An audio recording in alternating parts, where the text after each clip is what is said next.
Welcome to our channel. Today we how to install Google Tag Manager, quick tutorial step by step clearly. First, open your web browser and go to the Google Tag Manager website. Click on the Start for Free button. Sign in using your Google account. If you don't have a Google account, you'll need to create one. Once you're signed in, click on Create Account. Enter your account name and choose your country. Next, you'll need to set up a container. Enter a name for your container.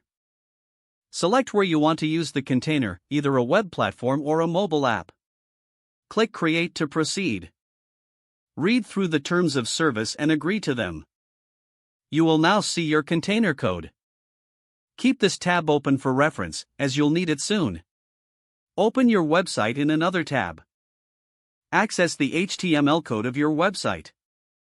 Find the opening head tag in your HTML document. Just below the opening head tag, paste the first part of your container code. Next, locate the opening body tag. Just after this tag, paste the second part of your container code. Save your changes to the HTML file.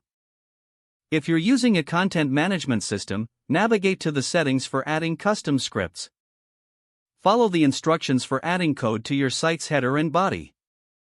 Once your code is added and saved, return to the Google Tag Manager interface. Click on the Submit button in the top right corner. In the pop-up window, you can add a version name and description if desired. Click Publish to make your container live.